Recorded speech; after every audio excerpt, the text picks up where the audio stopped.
listos para escuchar la experiencia y ver un poco el mindset, o sea, de pasar de un entorno de quiebra a un entorno de una empresa bollante. Entonces, estamos muy ansiosos de escuchar esa experiencia y ese aporte.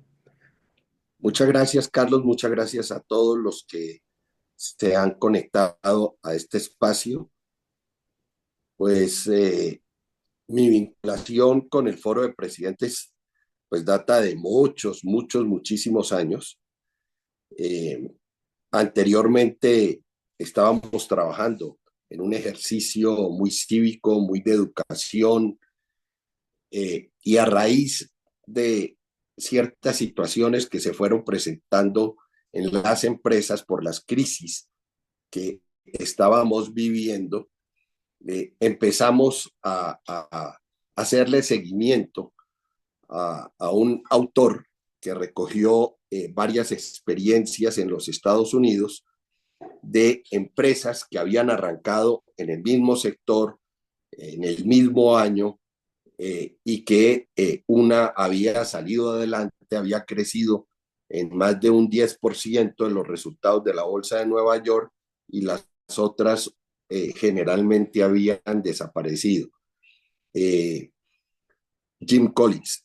Y Jim Collins nos motivó para empezar a trabajar dentro del Foro de Presidentes en todo este ejercicio eh, de, eh, eh, eh, de, de breakthrough, de empezar a pensar por qué tenemos que hacer que las empresas perduren, por qué debemos o qué debemos hacer para que las empresas eh, tengan un crecimiento más allá de las otras. Y nos fuimos metiendo en lo que denominamos entonces en las empresas con metas mega, metas grandes, metas que si las analiza un socio o las analiza un directivo, muy rápidamente seguramente va a expresar que lo que se pretende pues es algo difícil de lograr, es algo difícil de alcanzar, es un imposible, etcétera, etcétera, etcétera. Y a través de este ejercicio de metas megas y la participación de una cantidad de empresarios, muchos de ellos antioqueños, otros bogotanos, no solo empezamos a trabajar en lo que es el material de empresas en metas mega, que ha evolucionado de una manera extraordinaria, sino que allí se ha enriquecido todo ese proceso, pues con una serie de experiencias, como lo decía Carlos, eh, la que tuve yo, por ejemplo, en Indupalma, una empresa que estaba en el Magdalena Medio, una empresa sometida por la guerrilla, una empresa que estaba a puertas de desaparecer, una empresa además que el sindicato prácticamente la había llevado a una situación de inanición, de no futuro, y se logró recomponer completamente, y no solamente recomponerla, sino generar riqueza en la región, crecer y ser, como lo son la mayoría de las empresas en este país, un elemento fundamental para el desarrollo del país y para el desarrollo de los colombianos. Luego, como decía Carlos, y no voy a profundizar mucho sobre lo de Indupalma, aunque me hubiera parecido muy interesante, pero el tiempo no nos lo permite. Solo respecto de lo de Indupalma, voy a decir antes de pasar a Bioenergy que fundamental fue empezar a hacer un ejercicio de direccionamiento estratégico, pero posteriormente complementarlo con un ejercicio prospectivo. El pensar en el largo plazo, el construir escenarios de largo plazo, el soñarse la empresa en el largo plazo es fundamental. Entonces, en ese ejercicio se construyeron varios escenarios. varios escenarios teniendo en cuenta lo que la empresa produce, teniendo en cuenta a dónde la empresa vende, teniendo en cuenta a dónde la empresa puede vender. Definitivamente la magia de las empresas está en el mercado y teniendo en cuenta ese mercado, visualizando ese mercado local, nacional, internacional, es lo que nos permite, después de un ejercicio de direccionamiento estratégico, poder construir esos escenarios dentro de un ejercicio prospectivo y apostarle a un escenario. Y apostado y hecha y realizada esa apuesta, empezar a trabajar por esa apuesta. Entonces, esa apuesta, analizando, como lo dije ya, no solamente la empresa, el entorno local, el nacional y el internacional, lo que las oportunidades que se presentan allá, las dificultades que se presentan, enfrentándolas y haciendo el ejercicio de evaluar qué es lo que hay que hacer para superarlas, es lo que nos puede llevar a nosotros a un escenario exitoso. Les voy a decir una cosa. Hoy debemos estar trabajando en ese aspecto y en ese sentido, obligatoriamente todos.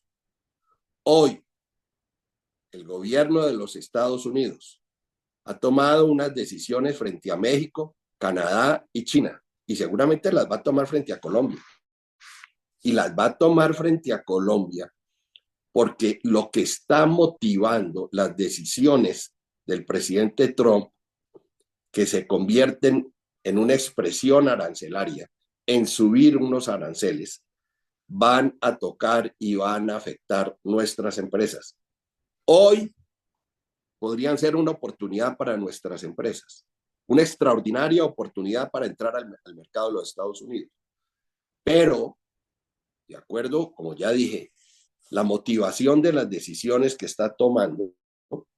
Y una de ellas, el narcotráfico, estamos nosotros en fila para que los Estados Unidos nos suba los aranceles de los productos que nosotros exportamos y frente a eso, el 45% de nuestras exportaciones se van a ver afectadas.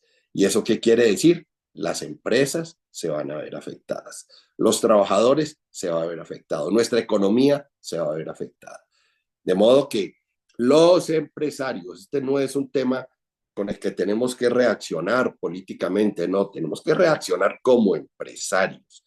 Los empresarios tenemos desde ya que empezar a analizar otra vez nuestro mercado, nuestro entorno, el cercano, el mediano y el internacional, para que tomemos medidas desde ya. En relación con eso, voy a un ejercicio bastante ácido que tuve hace 4 años y medio, cuando el superintendente de sociedades de aquella época, el doctor Juan Pablo Líbano, me llama a ofrecerme la liquidación de Bioenergy. Bioenergy, una empresa que era de Ecopetrol, una empresa a la que Ecopetrol había capitalizado en 10 oportunidades, una empresa que queda en la Orinoquía, en el Meta, entre Puerto López y Puerto Gaitán. Una empresa que produce etanol y que genera energía. Una empresa que se les quebró. Primero la mandaron a un proceso de reorganización, ese es un proceso ante la Superintendencia de Sociedades para que se llegue a unos acuerdos con proveedores y acreedores, en lo posible se aumenten unos plazos, se disminuyan unas tasas de interés, es decir, se haga un ejercicio para tratar de darle viabilidad a la empresa de futuro y en función de esa viabilidad sacarla adelante. Es el ejercicio de un proceso de reorganización frente a la Superintendencia de Sociedades cuando una empresa está pasando dificultades. Pero de una manera extraordinaria, no habían pasado 2 meses, la dirección de la empresa, que era una dirección brasilera, el gerente y los subgerentes, que en esa época se llamaban presidentes y vicepresidentes brasileros, deciden renunciar. No se sabe por qué decidieron renunciar, si porque estábamos en pandemia, porque estábamos en plena pandemia. No se sabe si decidieron renunciar porque al entrar en un proceso de reorganización hay que cumplir con ciertos parámetros de ley y la vigilancia de la Superintendencia de Sociedades ya estricta, o por qué. De todas maneras renunciaron, y ante la renuncia de ellos y el esfuerzo que había hecho Ecopetrol para sacar a la empresa adelante, que Ecopetrol había considerado se había perdido, y si los que eran los expertos en caña, les recuerdo, Colombia tiene cerca de 280.000 hectáreas de caña, mientras Brasil tiene 2 millones de hectáreas de caña. Entonces, los expertos en el manejo de la caña, pues son los brasileros. Los expertos en etanol, pues son los brasileros. En Brasil, yo puedo, si llego a una bomba de gasolina, a un distribuidor de gasolina, llenar el carro con el 100% de etanol, o lo puedo llenar con el 50%, o lo puedo llenar con el 70%. Definitivamente, lo mínimo es el 32% de combinación entre etanol y gasolina. Aquí en Colombia, pues la mayor combinación que hasta ahora tenemos es el 12% de etanol, pero el Ministerio de Energía determina mes a mes si la combinación es el 12, es el 10, es el 8. De todas maneras, los que sabían eran ellos, y ellos renuncian, y ante esa renuncia, Ecopetrol dice: aquí no hay nada que hacer, la caña de azúcar no se da en la Orinoquía, en el Meta, nosotros tenemos que salir de esto. Y la mandan a liquidación. Y ahí es donde me llama a mí el superintendente, y yo le digo al superintendente que yo quiero conocer la empresa. Fui a mirar la empresa. Perdónenme que vaya muy rápido, pero es que el tiempo es muy corto y yo quiero que haya intervenciones o preguntas alrededor de estos temas. Me voy a conocer la empresa y me encuentro primero con una planta industrial espectacular. ¿Cuál era mi misión? Mi misión era destruir esa planta, venderla por tubos, por motores, por tarros. Además, hay empresas especializadas en destruir esas plantas y en venderlas. Con lo que se recogiera de esa venta, se le pagaba a los acreedores. Y la planta era una planta súper moderna, de las más modernas en América Latina. Repito, para generar energía y para producir etanol. Y había cerca de 20.000 hectáreas de tierra con caña. Y había caña buena, caña regular y caña mala. Yo me puse a hacer una evaluación de la tierra, una evaluación del comportamiento de los cultivos, una evaluación de la planta industrial y una evaluación financiera de la empresa. No entendí la evaluación financiera de la empresa, la verdad. Me generó muchas inquietudes, me generó muchas dudas, me generó muchas preguntas, y ante las inquietudes y ante las dudas y las preguntas, uno se tiene que enfrentar a respuestas. Y para llegar a esas respuestas de una manera empírica, empecé entonces a evaluar cuánto podía producirse la caña sembrada, cuánto producía la industria, podría producir la industria en función de esa caña que estaba sembrada, en etanol y en generación de energía, cómo estaba el mercado, qué posibilidades teníamos en el mercado, etcétera, etcétera. Y lo que yo vi era que había una luz, había una posibilidad de sacar la empresa adelante, y que 850 personas que habían perdido su empleo directo se pudieran recuperar. Porque cuando yo llegué a la zona, pues definitivamente pues la empresa estaba parada, porque ya estaba decretada la liquidación y todo el mundo fuera, todos los contratos completamente perdidos, cerrados, cuando hay una liquidación, se paran todos los contratos, se liquidan todos los contratos, absolutamente todos los contratos, y los recursos que surjan de la venta de los activos, de la venta de la parte industrial como de la parte agrícola, pues con eso se va pagando primero al Estado y a los trabajadores y luego a los acreedores. Yo consideré que la empresa tenía posibilidades de salir adelante y hablé con el súper y le dije, yo le acepto la liquidación, pero yo no liquido. Entonces me dijo, primero, pensé que me ibas a decir eso. Y segundo, dos cosas importantes. Tú sabes que si en el ejercicio de no liquidación, cualquier acreedor, por más de que la empresa en estos momentos deba más de lo que representa en capital, cualquier acreedor que considere que con tu acción empresarial estás disminuyendo el valor de su acreencia, tú tienes que responder por eso con tu patrimonio. Le dije, lo tengo claro, pero creo que esto se puede sacar adelante. Entonces, perfecto. De modo que motívame las posibilidades futuras de esa empresa y si la superintendencia considera, te damos el visto bueno para que lo intentes. Y por supuesto, ahí tuvimos que hacer un ejercicio de no solamente valoración de la empresa, sino de la valoración del mercado.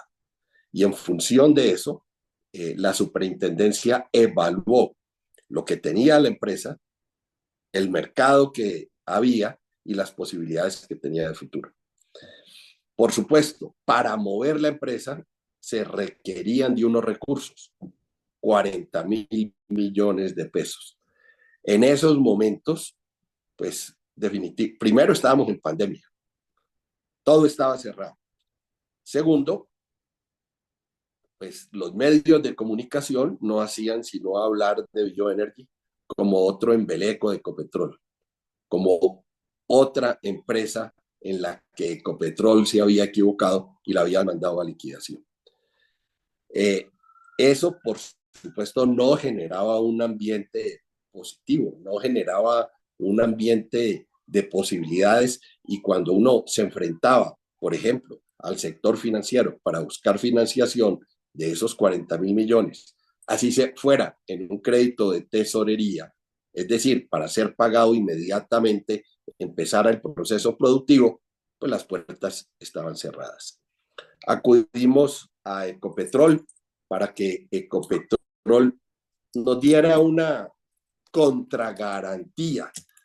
Y Ecopetrol manifestó pues, que ya ellos habían hecho un esfuerzo importante y pues que ya a ellos no les correspondía hacer absolutamente nada más. La verdad, hubo que tocar muchas puertas, hubo que pensar de una manera diferente, hubo que acudir a un sistema de financiación completamente, entre comillas, irregular. No nos podíamos quedar esperando que entonces fuera el sector financiero el que nos diera la mano. Fuimos a Bancoldes y Bancoldes, Banco del Estado, Banco de Segundo Piso, pues nos dijo que no había absolutamente ninguna posibilidad. Y logramos que Primax, que era una empresa que estaba llegando al mercado, peruana, capital peruano de la familia Romero, nos pre-comprara 20.000 millones en etanol.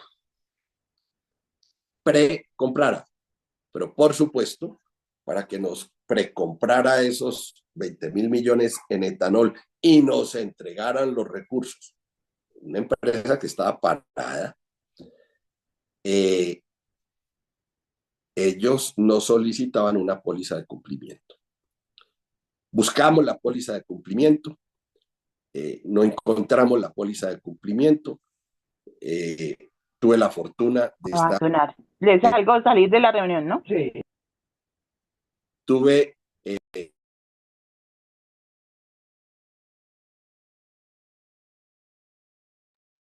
Rubén, te silenciaste. Perdón, ¿hasta dónde me Ya, oyeron? hace 3 segundos. Ah, bueno. Entonces les decía que tenía la fortuna de pertenecer a una compañía de seguros. La compañía de seguros tenía esa línea, la línea de cumplimiento. Por supuesto, me sometieron o sometieron a la empresa pues a una evaluación supremamente estrecha. La evaluación dio que era posible que eso que nos estaba comprando Primax, nosotros lo pudiéramos producir, y al producirlo, ellos con eso pudiéramos pagar los 20.000 millones que nos habían anticipado. Eso fue una especie de crédito. Eh, Luego vino la póliza de reaseguro, ahí nos acompañó la compañía de seguros nacional. Las noticias en el exterior respecto de la empresa y todo lo que aparecía en internet pues eran negativas. Logramos demostrar cómo, partiendo de ceros, como estábamos partiendo en ese momento, porque una empresa en liquidación en ese momento está completamente frenado todo el proceso de pago a los bancos, de obligaciones, acreedores, etcétera, porque está esperando ese el proceso de liquidación para vender absolutamente todo, para luego ahí sí pagar. De modo que estábamos viviendo una situación especial, eh, situación especial que se pudo vivir porque la superintendencia lo autorizó. Y entonces pudimos demostrarle tanto a la compañía de seguros primero como a la compañía de seguros posteriormente que con la caña que nosotros teníamos y con la producción que íbamos a obtener de esa caña con la planta industrial, les íbamos a poder pagar esos 20.000 millones. Resuelto ese tema, uno de los grandes bancos acreedores, el Banco de Colombia, le llamó la atención pues que estuviéramos intentando salvar la empresa, aunque con lo que había sucedido pues consideraba que era muy difícil, que no era posible.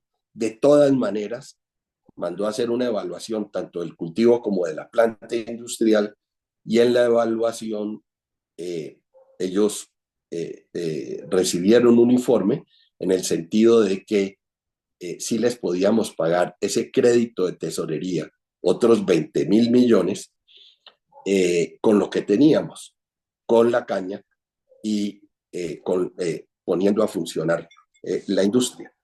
Y nos prestaron los 20.000 millones. Completamos los 40.000 millones. Empezamos a mover la empresa. Recibimos de nuevo a nuestros trabajadores. Llegamos a acuerdos con los proveedores para que nos permitieran unos plazos para poderles pagar. Es decir, hicimos un llamado a los trabajadores, hicimos un llamado a los acreedores, hicimos un llamado a los proveedores para que trabajáramos en equipo, porque trabajando en equipo era que podíamos para todos solucionar el problema al que estábamos enfrentados, que el problema para cada uno era diferente. Para los acreedores y proveedores, pues que se les debía, no se les había pagado y se estaba afectando no solo su flujo de caja, sino que se estaba perdiendo su cartera. Para la empresa, la supervivencia. De modo que todos nos juntamos para sacar la empresa adelante. Todos hicimos un objetivo primario de la empresa, porque definitivamente no valía la empresa lo mismo. Parada y por pedazos, vendida por pedazos, por hectáreas, por partes, que en movimiento. Y el propósito era lograr poner en movimiento a la empresa, mostrando que había un mercado que atender. Cuando yo tengo mercado, puedo empresarialmente hacer milagros. Cuando no tengo mercado, el tema es muy difícil. Pero si el mercado está asegurado, pues las posibilidades son todas, y fueron todas. Entonces, logramos poner en movimiento la empresa, y el primer año de operación logramos tener un flujo de caja positivo de 60.000 millones de pesos, después de haberle pagado a Primas y después de haberle pagado al Banco de Colombia. Y, por supuesto, con los 60.000 millones de pesos, logramos poner en movimiento en la empresa para la segunda zafra, que es la segunda cosecha. Logramos ir cumpliendo con nuestras obligaciones como estaba prometido. El segundo año de funcionamiento de la empresa, llegamos a tener 90.000 millones de flujo de caja positivo, y con ello la superintendencia colocó la empresa en el mercado, y más que la empresa, los activos en el mercado, para que fueran adquiridos por inversionistas, que ya la empresa se hacía atractiva, porque definitivamente la empresa había tenido flujo de caja positivo y había la posibilidad de poder negociar con los acreedores en el largo plazo el reinicio o la recuperación de la empresa. Eso perfectamente se hizo. Se colocó la empresa en el mercado, la adquirió el sector privado. En estos momentos, a la terminación del año fiscal anterior, la empresa por primera vez tiene ganancias. La proyección de la empresa es impresionante, porque a raíz de la transición energética, no solamente en el país, sino en el mundo, se abre una posibilidad extraordinaria, y es que hoy le están exigiendo a la aviación la utilización de SAF, que es el combustible sostenible para aviación, y eso nos da a nosotros como país, no solamente a Bioenergy, sino a nosotros como país, la posibilidad de desarrollar, por ejemplo, en la Orinoquía, cerca de 5 millones de hectáreas. En la Orinoquía hay 15 millones de hectáreas desperdiciadas, donde no se está haciendo absolutamente nada, mientras en el resto del país estamos embelesados en una reforma agraria y negociando unas tierras y expropiando otras tierras. Tenemos en el país cerca de 25 millones de hectáreas donde no se está haciendo nada, y de esas 25, 15 están en la Orinoquía, y de esas 15, 5 millones de hectáreas se pueden aprovechar tanto en el cultivo de palma como en el cultivo de caña para llegar a producir SAF. De modo que las posibilidades de inversión, tanto en el sector agrícola como en el sector industrial, para producir SAF, pues son impresionantes. Si yo me quedo solamente pensando en Bioenergy, la empresa productora de caña, que definitivamente se quebró y que la caña no se da en los llanos, porque la tierra de la Orinoquía es pésima, es mala, se parece a la del Cerrado brasilero, etcétera, etcétera, etcétera. Entonces me quedo estatua, me quedo quieto, no pienso, no evalúo, no hago ejercicios estratégicos, no hago ejercicios de prospectiva, no miro el largo plazo, no miro las posibilidades. Y en principio lo primero que hubiera ocurrido era que 850 empleos se hubieran desaparecido. Y el futuro de toda una región alrededor de unos cultivos que sí se dan, que se dan con posibilidades de éxito, que definitivamente hay que darle un manejo, en este caso a la tierra, pero que se da, lo que se produce tiene mercado, y que ese mercado me genera a mí las posibilidades no solamente de fortalecerme empresarialmente, sino de crecer inclusive, como esta empresa tiene, y esta actividad productiva tiene posibilidades de crecer. De modo que en un recorrido demasiado rápido, muy por encima respecto de lo que se pudo hacer y se logró hacer y se está haciendo en bioenergy,